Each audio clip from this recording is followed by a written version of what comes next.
Esta entrevista es muy especial para mí, ya que voy a entrevistar y a charlar con una de las personas más importantes de mi vida, mi madre. Antonia, que es así como se llama, va a cumplir este año los 70. Y aunque ella no lo sepa, esto aparte de una entrevista, es un homenaje hacia ella. Mi madre para mí es un referente, mujer valiente, luchadora, incansable, que ha conseguido muchas cosas.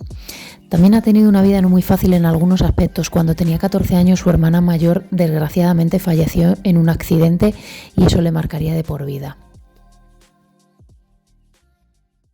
Vamos a hablar con la protagonista para que nos cuente más cosas, que no todo ha sido malo en su vida. ¿Qué tal estás, mamá? ¿Cómo te encuentras? Pues bien, un poquito rara por esta entrevista, es la primera vez que me entrevistan en mi vida y la verdad es que bien. ¿Estás bien. contenta? Sí, ¿Estás bien? sí, ¿Te encuentras bien? muy bien. Perfecto, me alegro. Bueno, pues vamos a empezar. Cuéntanos un poquito cómo recuerdas tú tu infancia, cómo fue tu infancia. Pues mi infancia fue feliz, dentro de que éramos una familia bastante humilde. Recuerdo que mi padre casi nunca estaba en casa porque estaba todo el día trabajando y mi madre tenía bastante genio. Pero bien, con mis hermanos feliz en casa y la verdad es que bastante bien. Yo recuerdo una infancia feliz. ¿Dónde vivíais? ¿En qué barrio de Madrid? Pues vivíamos, mi barrio se llamaba el Barrio de la Alegría. No es que hiciera mucho honor a su nombre, pero no por nada extraño, sino porque había mucha pobreza, vivíamos allí las familias, la mayoría éramos familias muy humildes. Pero bueno, pero empezaron un poquito a progresar cuando teníamos edad de irnos incorporando al trabajo y ya íbamos creciendo un poquito los hijos y nos íbamos empezando a trabajar y entonces pues las familias empezaban a prosperar un poquito. Pero era un barrio de familias muy humildes. Tu adolescencia, sin embargo, quedó marcada por la muerte de tu hermana. ¿Qué recuerdas de aquello? Pues la verdad es que sí, que me marcó mucho, mucho, mucho, mucho, mucho. Yo tenía 14 años. Mi hermana la faltaba un mes para cumplir 18 y pues bueno, fue un domingo que yo me fui con las amigas que tenía, que entonces eran las amigas del colegio y pues me fui, entonces lo que hacíamos era irnos a pasear o algún guateque de estos que alguno de los que tenía patio, pues hacíamos un guateque. Y cuando volví a casa, que había que estar entonces a las 9 de la noche en casa, y era verano, fue un 8 de agosto, un 8 de agosto fue, y pues yo volví a casa y vi mucha revolución. Yo vivía en un patio de vecinos, donde había varias casas, era el mismo patio de todos, pero había varias casas, cada uno tenía su casita. Y yo vi allí mucha revolución y entonces me dijeron que mis padres no estaban porque mi hermana había tenido un accidente de moto con su novio. Y bueno, la verdad es que fue muy, muy traumático, muy traumático. El novio se llamaba Pepe, le llamábamos Pepito, y se murió en el acto. Se dio un golpe fuerte en la cabeza y murió en el acto. Y mi hermana estuvo en coma, no recuerdo bien los días, no sé si fueron 15 o 20 días, y los 3 primeros días, pues incluso nos reconoció. Cuando fuimos a verla, nos reconoció y creíamos que podía salir adelante, pero al tercer día ya quedó en coma, tenía el cuerpo destrozado por dentro y terminó falleciendo. Entonces, pues en mi casa fue un mazazo muy grande, muy grande, muy grande. Yo quedé la mayor, que era la segunda, después de ella, con 14 años, después mi hermano Marcelino con 12 y mi hermano Ezequiel tenía 6 años. A los 3 nos vistieron de luto, de arriba abajo. Mi madre se vistió de luto, mi padre se vistió de luto, mi madre incluso con pañuelo en la cabeza, pero un verdadero trauma. Lo recuerdo con mucho dolor, la pérdida de mi hermana, y fueron unos años de luto para mí muy traumáticos, muy traumáticos. De hecho, yo, hasta que no he sido bastante mayor, puedo decir, casi a lo mejor con 40 años, yo no me he vuelto a comprar nada negro, porque odiaba la ropa negra. Aquel hecho de que tu hermana falleciese en aquellas circunstancias y con las edades que teníais, ¿te causó algún impedimento a nivel personal? Pues yo estuve desde los 14 hasta los 17, yo no volví a salir. Lo que se decía entonces salir de paseo o cosas así. Porque como se había muerto mi hermana, estábamos de luto, yo podía irme a trabajar, pero yo no podía salir de paseo. Entonces, como vivíamos en un patio de vecinos donde vivían también primas mías y yo las veía que ellas podían salir un domingo a pasear o tal, y yo no podía salir porque estaba de luto por mi hermana, pues aquello me empezó a hacer un poco odiar a mi hermana. Odiar, porque mis circunstancias fueron tan tremendas, me volví muy tímida, me daba miedo todo. Empecé a salir otra vez con 17 años. A salir, pues un poco, empecé a ir a bailar con otras primas mías que salían y tal, con mi prima Encarni, mi prima Mari, y nos íbamos a bailar al Canciller, entonces, que era la discoteca que había allí cerca del barrio. Y a mí, yo la verdad es que era tan tímida que me costaba mucho relacionarme con todo el mundo. Pero bueno, pues poquito a poco fui saliendo y con el trabajo y amistades y tal, pues... Pero creo que ha sido un lastre bastantes años de mi vida. Porque, mamá, ¿cuáles son tus estudios? Pues mis estudios son muy básicos. Primaria era lo que se hacía. Y bueno, mi colegio era un colegio de monjas y iban mis hermanos también, lo que pasa que entonces pues estábamos divididos, los chicos a un lado y las chicas a otro. Los chicos podían hacer ejercicio, o sea, tenían sus clases de gimnasia, pero las chicas no hacíamos gimnasia porque en esa época las chicas no hacíamos gimnasia. Nosotros teníamos un colegio enfrente del mío que era privado y veíamos a niñas que iban con uniforme y todo, y yo la verdad es que me daban una envidia porque me gustaba el uniforme. Y en mi colegio se implantó el uniforme el año que yo iba a salir del colegio. Y se implantó también el bachiller. Y a mí me hubiera gustado hacer bachiller, pero como ya había eso que pagarlo, pues en mi casa no se podía y yo salí del colegio. Si te hubieran dado la oportunidad, ¿qué te hubiera gustado estudiar? Pues no sé, estudiar, porque a mí me gusta aprender, estudiar no sé el qué, pero a mí me gusta aprender, me gusta mucho la geografía, me encanta la historia. Y yo de muchas cosas de historia me he enterado pues o viendo películas o leyendo libros, que me encanta leer, y la historia sobre todo me gusta muchísimo. ¿Desde qué años empezaste a trabajar? ¿En qué y cuánto ganabas? Pues mira, yo me acuerdo que el primer trabajo que tuve lo tuve con 12 años. Yo iba al colegio y mi padre conocía a un señor que tenía una tienda de juguetes cerca del barrio. Y entonces, pues bueno, pues necesitaban una aprendiza, porque había otra allí también trabajando, pero pues para que ayudase. Y entonces, pues le propuso a mi padre que si yo iba y tal, y bueno, pues dijeron que sí, que yo entonces ni opinaba ni nada.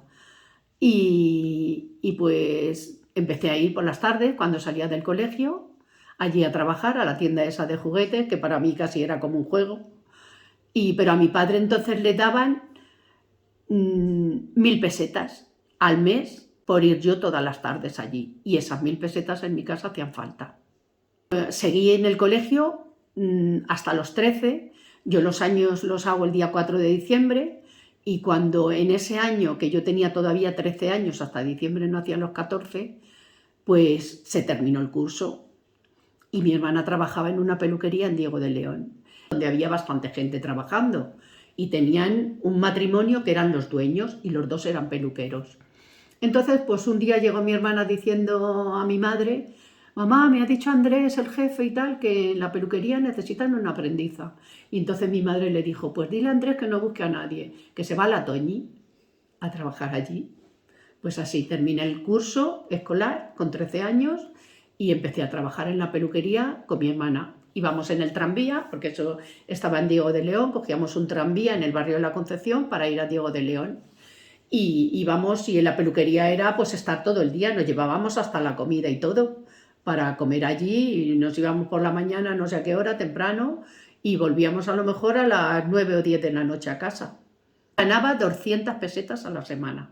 Casi sacaba más de propinas que del sueldo.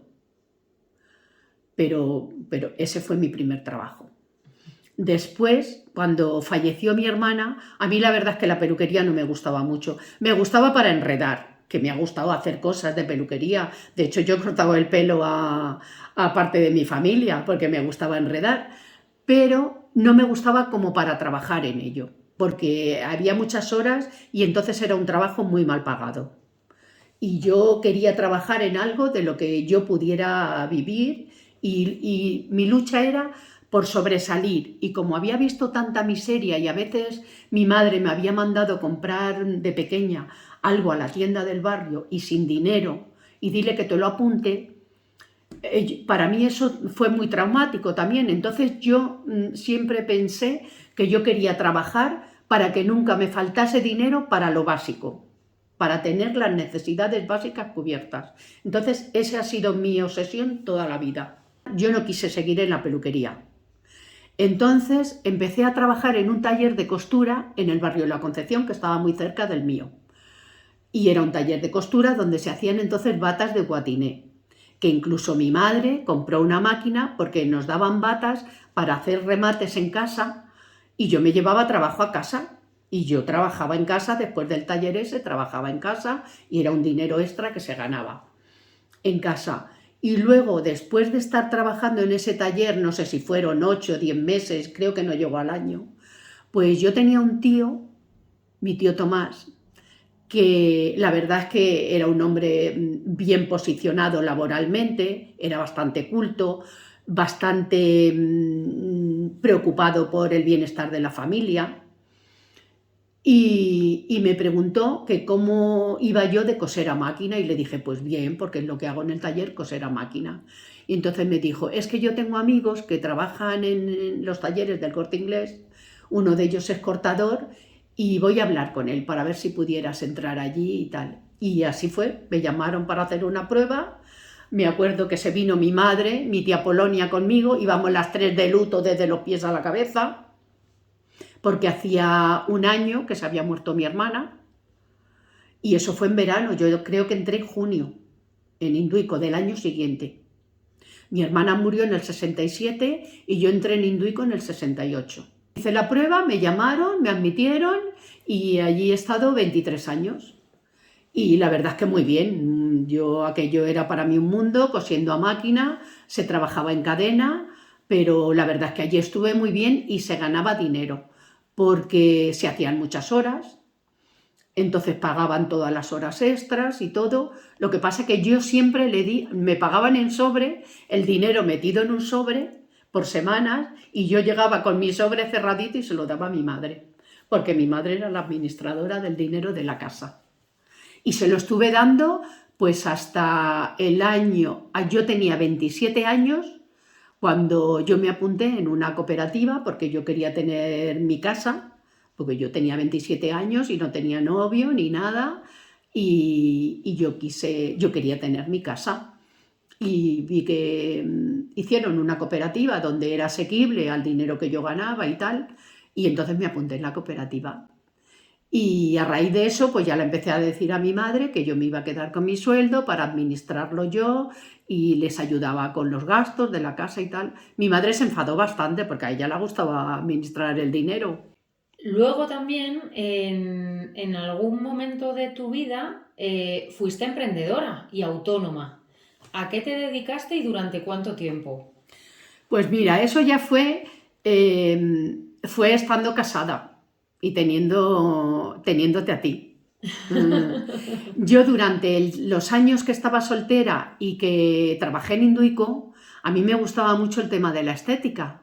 Entonces yo ahí, por las tardes, como las tenía libres, pues me apunté en una academia para aprender estética y me saqué mi curso de estética.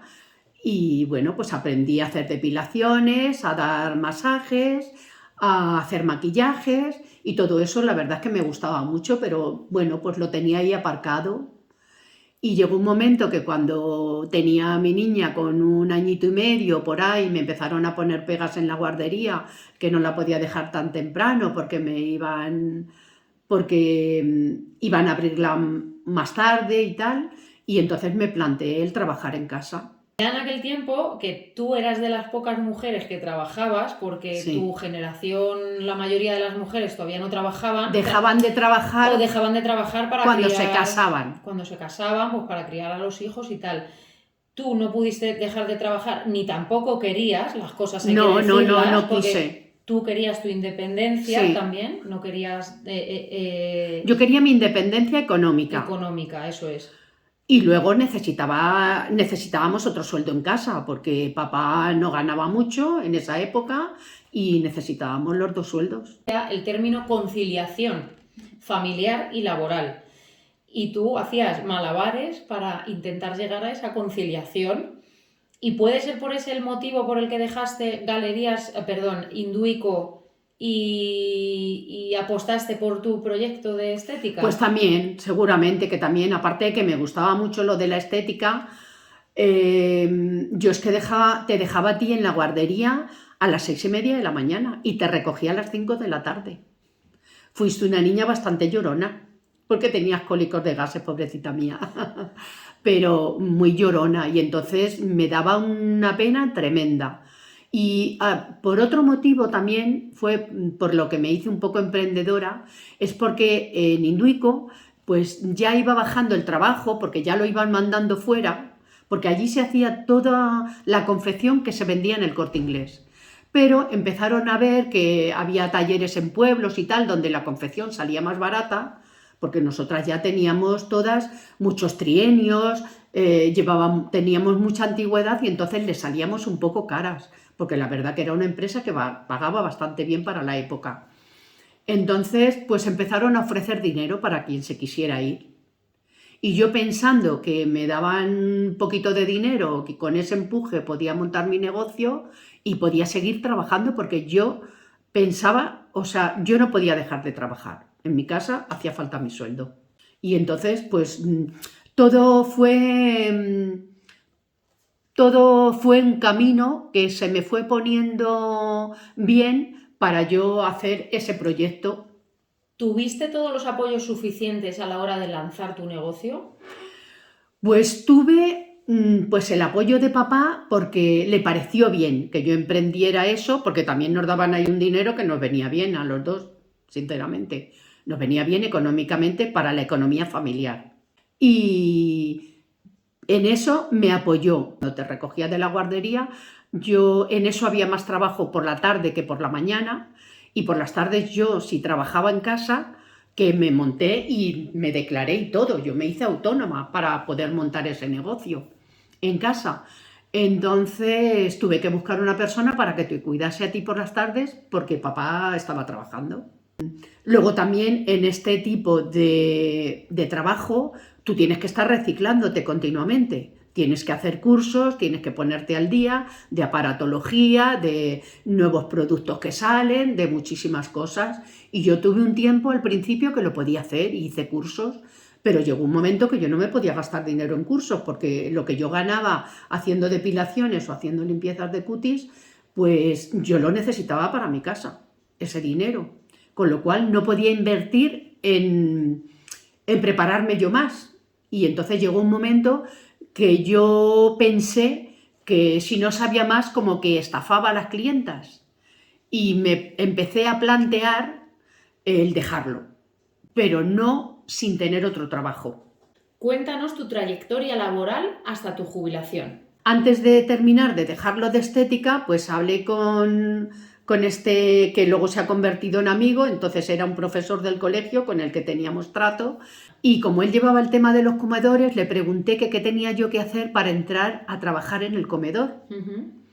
Y entonces abrieron un colegio nuevo y me dio el teléfono para hablar. Entonces entré a trabajar en ese colegio que se llama el Mario Benedetti. Y entré a trabajar ahí de cuidadora de comedor, ya me ganaba un sueldecito porque entonces eran ya 400 euros y yo seguía trabajando en mi casa, haciendo depilaciones. Lo que podía, las clientas que tenía, yo las iba compaginando con ese trabajo que era a mediodía en los comedores escolares.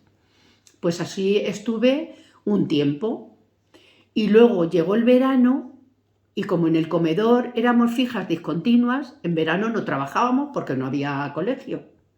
Con lo cual yo eché una solicitud para trabajar en el 12 de octubre en la limpieza que trabajaba mi marido. Eché una solicitud para esos meses de verano que yo no trabajaba en otro sitio, pues poder ganarme un sueldo. Porque llegaba septiembre y yo necesitaba calzado, abrigos y libros para mis hijas. Entonces, yo he sido siempre muy luchadora, lo reconozco y me lo reconocen las personas que me quieren. Y entonces, pues por eso lo digo también, que no me tiro flores muchas, pero en este caso me la voy a tirar porque creo que me lo merezco eso. Y pues me cogieron para trabajar los 2 meses de verano.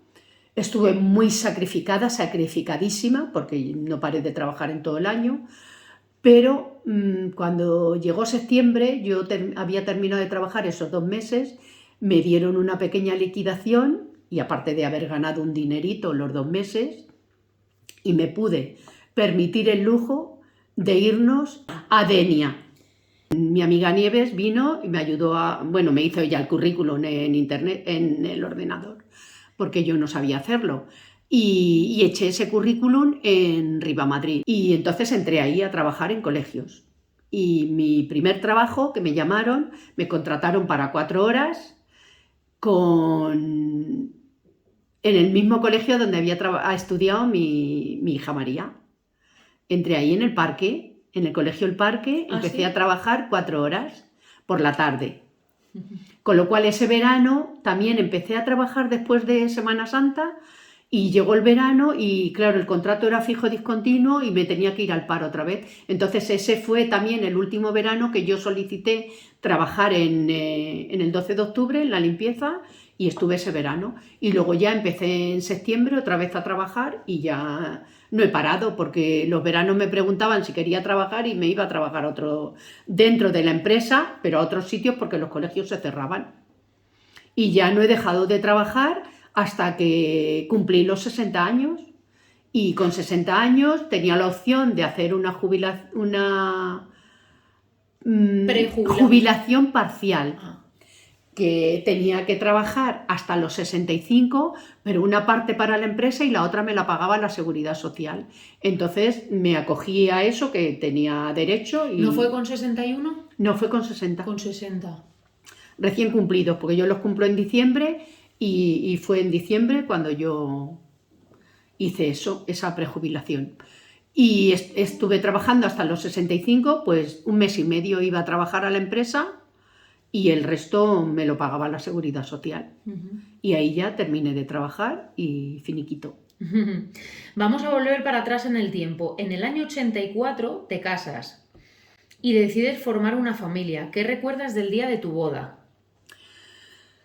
Pues mira, el día de mi boda, la verdad es que no lo recuerdo muy alegre. A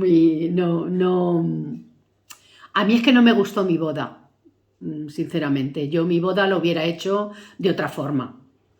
Pero bueno, decidimos casarnos en el pueblo de papá. Yo había ido 6 meses antes al pueblo de papá. Casi no tenía trato ni con mis suegros, ni con mis cuñadas, ni con nadie. Y me sentí una extraña en mi boda. Es más, yo llegué al pueblo para casarme el día 7 de julio, que era sábado, y llegamos el día 6, que era viernes. Mis padres, papá, que entonces éramos novios, claro, y yo.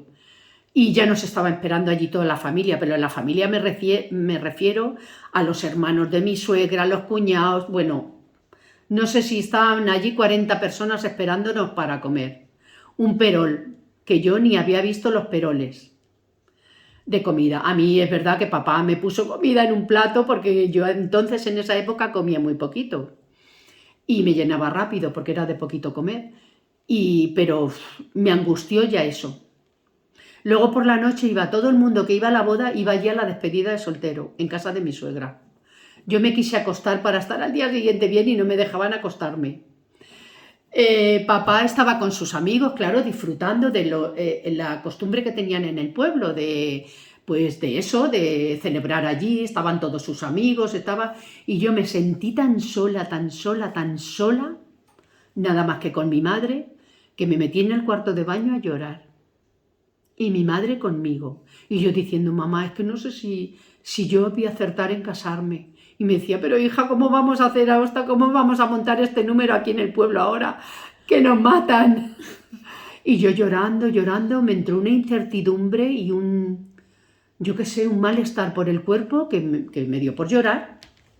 Y luego, pues nada, al día siguiente fue la boda. Me dormí 2 o 3 horas.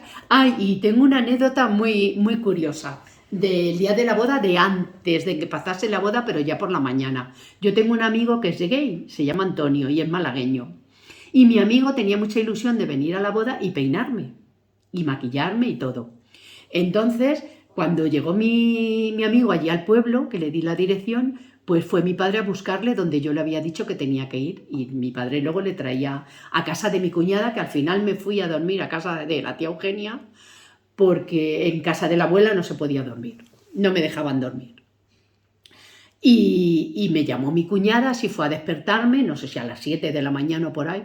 Toñi, que está aquí tu amigo, que está aquí tu amigo. Y dice que como no bajes, que sube él. Y claro, aquello era un escándalo que subiera un chico a la habitación donde yo estaba durmiendo.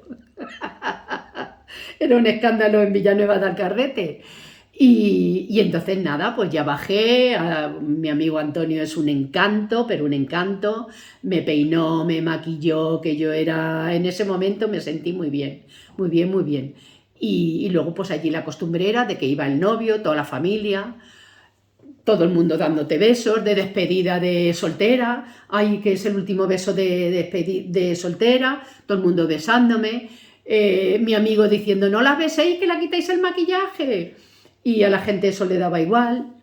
Bueno, el caso es que llegó papá allí a buscarnos, toda la familia, andando por la calle, que yo decía que yo no andaba por la calle, que me daba vergüenza, pero había que ir andando por la calle, porque mi suegra decía que había que ir andando por la calle. Bueno, pues nada, llegamos a la iglesia, nos casamos, y al salir hay costumbre de que te tiraban caramelos o cosas así, ¿no? Entonces casi ni te tiraban arroz, o si te tiraban arroz muy poco. Y yo hubo un momento que me tapo así la cara y tal, y le digo a papá, yo creo que nos están tirando piedras. Y eran caramelos, pero que hacían daño, eran unos caramelos, pero que te hacían daño. Y bueno, pues, ves, esos momentos son bonitos. Luego la ceremonia fue un caos, o sea, el convite fue un caos, porque lo celebramos en el hotel de allí en el pueblo, pero es que el hotel llevaba muy poquito abierto, y habían dado catering, que en otras bodas que habían hecho, pero traían catering de otro sitio. Y en esa boda nuestra, pues hicimos de conejillos de indias que hicieron allí la comida.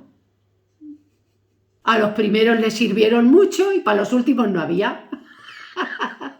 Tuvieron que hacer raciones para darle a la gente, o sea, fue un caos la comida. Pero lo mejor de todo, ¿qué comisteis en vuestra boda? Bueno, pues allí la gente, todo el mundo quería sopa, y yo dije que sopa, un 7 de julio, nos podíamos morir. Y pusimos espárragos de primero, claro, los espárragos la gente del pueblo ni los conocía casi.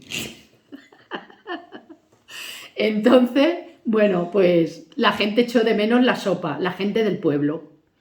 Pero yo creo que era sopa, luego es que no me acuerdo bien del menú, pero creo que tengo una tarjeta guardada por ahí, que qué pena que no la haya preparado para decir el menú. Pero bueno, fue eso, la gaseosa caliente, porque ponían vino y gaseosa y la gaseosa caliente. Bueno, de verdad, un caos. Y otra cosa, la mesa de novios con la Virgen de la Piedad detrás.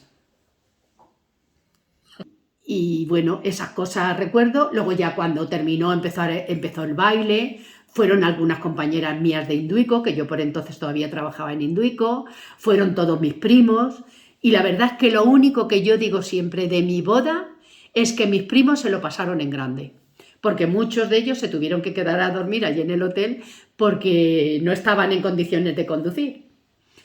Y la verdad es que mis primos se lo pasaron, pero porque acostumbrados todos a vivir en Madrid, que las bodas eran de un rato por la tarde, a pasar allí todo el día de boda, pues la verdad es que todos tienen un buen recuerdo de mi boda. ¿En qué año nace tu primera hija y cómo os iban las cosas laboral y personalmente?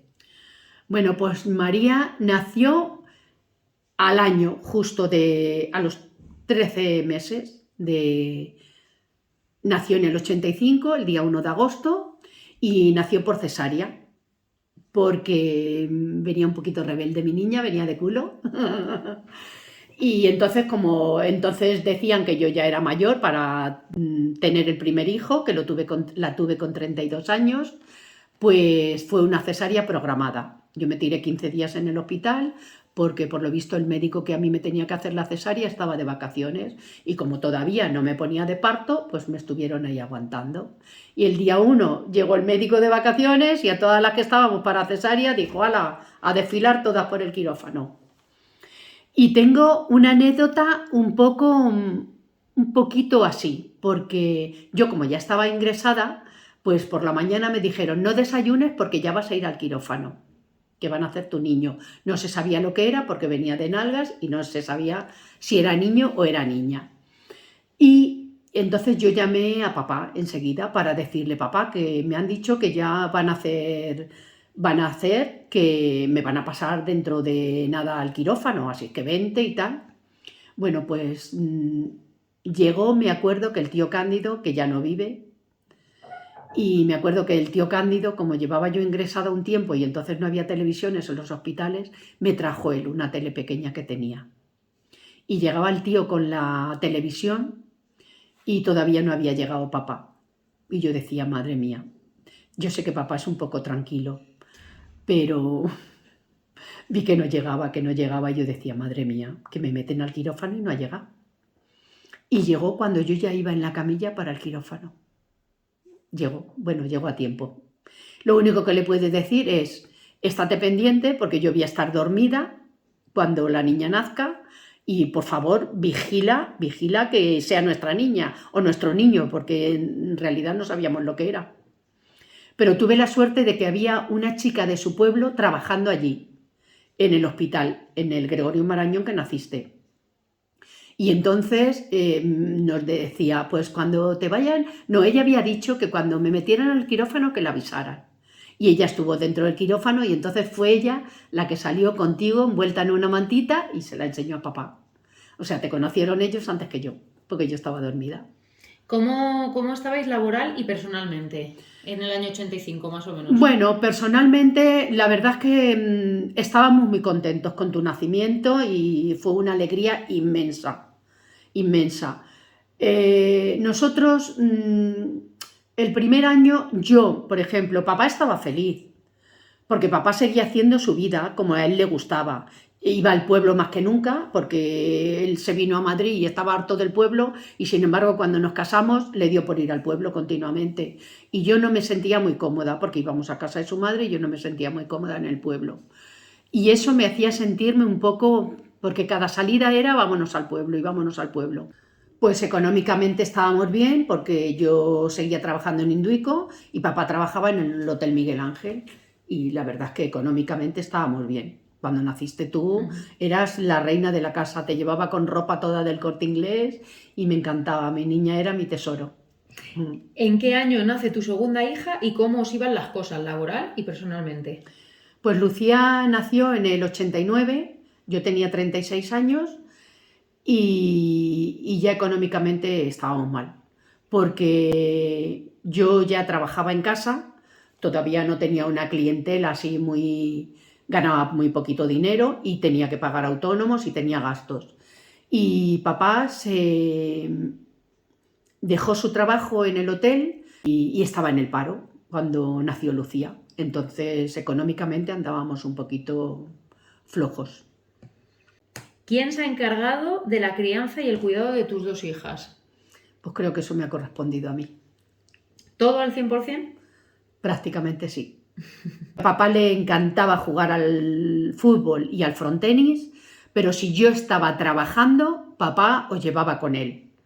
Jugaba, pero os ibais con él porque os tenía que cuidar, claro, porque yo estaba trabajando. Pero si yo no trabajaba, el cuidado era siempre mío. Si yo en ese momento no estaba trabajando para ganarme el dinero. ¿Cuánto tiempo te dedicabas a ti cuando tus hijas eran pequeñas y adolescentes? A mí nada. Pero nada, o sea, nada. ¿Echar de menos algo?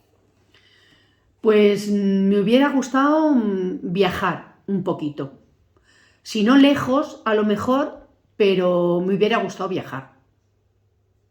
Pero no tengo el mejor compañero de viaje, porque a papá no le gusta mucho viajar y bueno, y tampoco la economía nos ha permitido viajar. O sea, que se han juntado las dos cosas. ¿Fuiste feliz? Pues, ¿cómo se puede describir la felicidad? No lo sé. En algunos momentos sí, en otros muy infeliz. Ha habido muchos momentos que me he sentido muy sola, sobre todo cuando iba al pueblo y papá estaba jugando y yo estaba con mis niñas todo el día en la piscina porque no podía estar en casa de mi suegra. Y en esos momentos me sentía muy infeliz y muy sola. En un momento de tu vida, que yo lo tengo muy presente, caíste enferma de depresión. ¿Cómo recuerdas aquello? ¿Cómo tuviste ayuda y cómo te recuperaste teniendo en cuenta que de la depresión nunca terminas de salir del todo? Pues creo que aquello fue un desencadenante de prácticamente toda mi vida. Porque la adolescencia fue muy dura. Es como, yo siempre lo he comparado como un pajarillo cuando empieza a volar y le cortan las alas. A mí me cortaron las alas.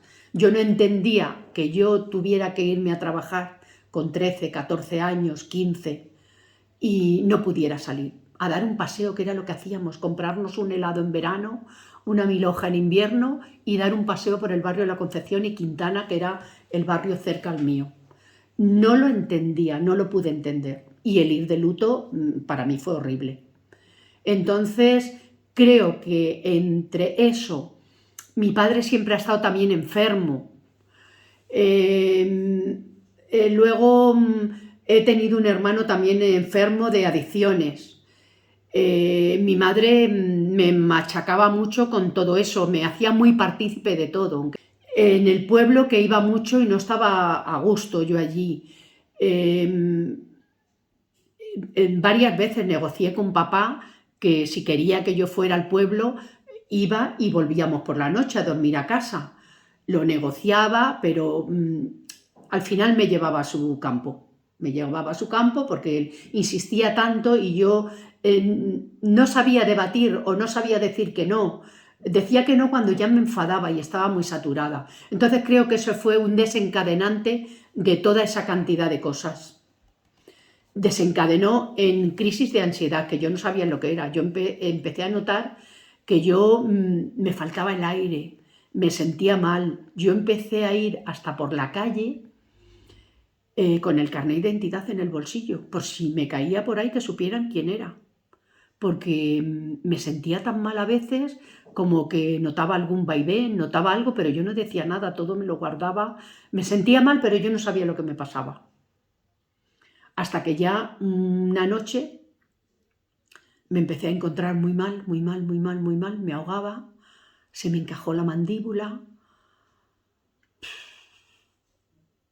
Fue un momento muy angustioso, muy angustioso. Sobre todo porque tuvimos que llamar al médico, y el médico no venía a casa. Y yo cada vez estaba peor. Le decía a mi marido que estaba hablando con el médico, que en este caso es papá, que por favor que les dijeran que viniera, que yo me moría, que vinieran y que no te hicieran tantas preguntas. Y entonces él salió corriendo para ir a buscar al médico y traérselo. Y mi hija, que era muy pequeña, que eras tú, salió corriendo detrás de él. Porque yo me veía muy mal, muy mal, muy mal, muy mal. Y me angustió, pero tú saliste a la calle con 6, 7 años, no sé si tenías 7 años, y saliste a la calle corriendo en busca de tu padre porque veías que yo estaba muy mal. Y ese trago no me lo perdono habértelo hecho pasar. También está el fallecimiento de tu padre, del abuelo, de mi abuelo, con 68 años, después de una larga enfermedad. ¿Cómo viviste aquello? Pues la verdad es que yo adoraba a mi padre, porque mi padre siempre ha sido... No es que me quisiera más que mi madre, yo creo que mi madre siempre me ha querido a su manera, pero mi padre estaba como más pendiente de mí o yo era más parecida al carácter de mi padre y entonces él se daba cuenta de que yo era tímida y cosas de esas que mi madre no se daba cuenta. Mi madre siempre me decía que yo era muy rara y siempre estaba enfermo, continuamente le estaban operando y de todo. Y toda esa angustia, yo hubo momentos que pensé que estaba deseando que aquello acabase. Mi padre estaba bastante enfermo, tenía, aparte de cáncer en la piel, tenía úlceras de estómago porque nunca se cuidó, bebía mucho y tenía insuficiencia renal. Estaba en diálisis, llevaba 5 años en diálisis. Y como mi padre tenía otras patologías, pues no le pusieron nunca en lista para el trasplante de riñón. Con lo cual sabíamos que se estaba deteriorando. Y yo había veces que pedía a quien fuera que aquello se acabase, porque para mí era un suplicio. Y el día que mi padre falleció, estaba muy triste, pero reconozco que para mí fue como una liberación. Es muy duro lo que estoy diciendo, pero me sentí liberada. ¿Qué hay de tu madre? Aún está con nosotros, la abuela, que tiene casi 96 años, pero durante todo este tiempo atrás, ¿ha sido un apoyo para ti? ¿Cómo se ha comportado ella contigo, sobre todo en los momentos más críticos de tu vida? Pues mi madre siempre ha sido bastante dura conmigo. Yo recuerdo desde que era adolescente, yo no entendía que yo he sido bastante reivindicativa dentro de lo que podía, porque era una época que las mujeres de la casa mandaban, eran como sargentos y sobre todo a las chicas nos machacaban, a las hijas. Los chicos no tenían que hacer nada, pero las chicas... Entonces yo me rebelaba porque me daba rabia que yo trabajando como mis hermanos fuera de casa y traía un sueldo a casa, que yo tuviera que hacer todo en mi casa y ellos no. Toñi pon la mesa, Toñi frega los cacharros, Toñi frega los suelos, Toñi a no sé qué, y en mis hermanos nada, ellos no tenían nada que hacer. Incluso una vez me acuerdo que, es que eso lo recuerdo muchas veces y lo comento como anécdota, que mi madre me dijo una vez: plánchale los pantalones a tu hermano porque es que yo le saco 2 rayas y se enfada conmigo. Y le dije, pues que aprenda él a planchárselos, que yo no se los voy a planchar, porque si le saco yo las 2 rayas también se va a enfadar conmigo, pues se los planche él. Y claro, mi madre ahí se ponía negra porque me decía que yo era muy rebelde. Fíjate tú, rebelde, porque empezaba ya a sacar un poquito los pies del tiesto. Y mal, tengo que contar una cosa que me parece que di un paso importante y se me ha pasado contarla. Cuéntalo. Yo estando en Induico, pues ya me había quitado el luto de mi hermana, ya no tenía que ir de negro, pues tenía un grupito de compañeras que nos llevábamos todas muy bien porque éramos más o menos de la misma edad. Entonces empezamos a programar todas unas vacaciones. Irnos de vacaciones, con el dinero de la paga y tal. Esa paga no la dábamos en casa, le dábamos el sueldo, pero con esa paga pues nos íbamos de vacaciones y tal. Y yo no lo quería decir en mi casa porque decía, ya verás, mi madre pone el grito en el cielo. Pero claro, ya se iba acercando la fecha y tal. ¿Qué años tenías tú en aquel entonces? 19 años. 19 años. Y entonces, bueno, pues ya lo dije, que nos íbamos a ir un grupo de vacaciones, que íbamos a alquilar un piso, nos íbamos 8 chicas de vacaciones a un piso. ¿Tú conducías además? No, entonces ¿no? Todavía no.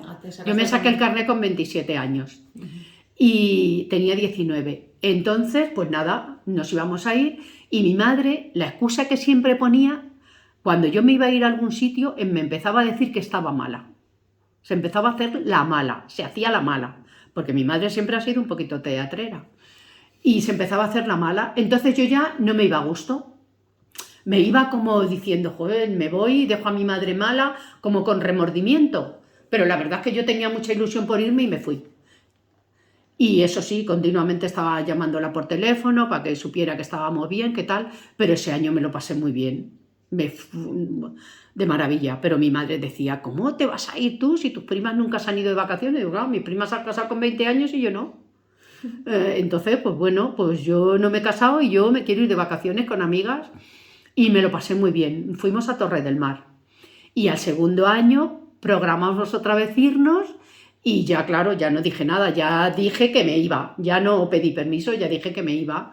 Y bueno, pues así me fui unos años con compañeras de vacaciones y la verdad es que me lo pasé muy bien. Íbamos a Torre del Mar y me encanta que sigo teniendo amigos, que Antonio, mi amigo gay malagueño, es de Torre del Mar y le conocí entonces con 14 años. Con 19. No, él tenía 14 porque Antonio es un poco más joven que yo. Su hermano Diego es de mi edad y era de la pandilla que nos juntamos allí. Pero a Antonio le encantaba venirse con nosotros y tenía 14 años.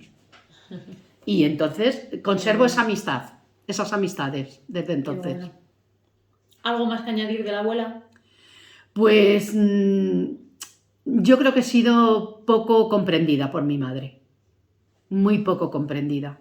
Yo, de hecho, a raíz de esto de la ansiedad y de todas las depresiones, yo he hecho muchas terapias de grupo y siempre he dicho en las terapias que mi madre no me entendía, que con lo que yo la quería a mi madre y yo a veces he sentido que ella no me quería, que como que quería más a mis hermanos, siempre me ha comparado mucho con mi hermana. Yo el reflejo de mi hermana lo he tenido toda la vida conmigo porque mi madre me ha comparado siempre con ella. De hecho, yo una vez dije, cuando era jovencilla, que el día que yo tuviera una hija la iba a llamar como mi hermana. Mi hermana se llamaba María Teresa. Y cuando yo te tuve a ti, pues me acordé de aquello que yo había pensado. Y la verdad es que a mí el nombre de mi hermana me gustaba, pero los nombres compuestos no me gustan mucho. Y yo pensé, madre mía, si la llamo María Teresa, se va a quedar con Tere, como llamábamos a mi hermana. Mi madre se va a poner como que va a estar siempre comparando a mi hija con mi hermana y tal. Y entonces decidimos, papá y yo, ponerte María, que me gustaba mucho. Y entonces era un nombre también de mi hermana, pero como a ella no la llamábamos María, María Teresa, la llamábamos siempre Tere, Tere, Tere, pues te diferenciabas en algo con el nombre. Pero sí que quise tener ahí un recuerdo de ella. Que sepas que me estoy enterando de esto ahora. Tengo 36 años y no me nunca lo has te lo he dicho contado. Nunca. ¿No me lo has contado nunca? Pues sí, pues te pusimos María por ese motivo. Qué fuerte. Pues mamá, hemos terminado la entrevista. Por último, añadir que hoy ya eres una mujer jubilada, que tienes tiempo para ti, para tu ocio, tu tiempo libre, con 2 hijas a las cuales apoyas y ayudas muchísimo, con 2 nietos que te quieren un montón, un marido que ya por fin es un poco más comprometido con los quehaceres diarios y 2 yernos que son tu apoyo informático y que te quieren mucho también. La verdad es que puedo añadir a eso que junto con papá, porque yo a papá le adoro, hemos formado una familia muy bonita. Yo tengo 2 hijas por las que daría la vida, por ti y por tu hermana, y luego tengo la gran suerte de que tengo 2 yernos que estoy orgullosísima de ellos, porque lo primero, hacen muy feliz a mis hijas, y para mí eso es lo más importante de todo. Tengo una confianza total con ellos, les llamo para cualquier cosa que necesito. De verdad, son como 2 hijos más y sobre todo, es el respeto que nos tenemos todos, lo que nos gusta estar a todos en familia, haciendo comidas o haciendo alguna escapada como hacemos siempre en el Puente de Mayo, todos juntos. Y luego, ¿qué te voy a decir de mis 2 nietos? Mi niño de 7 añitos que le adoro, Mar, y luego ahora tenemos una pitufa de 1 año que se llama Luna y bueno, son mi debilidad.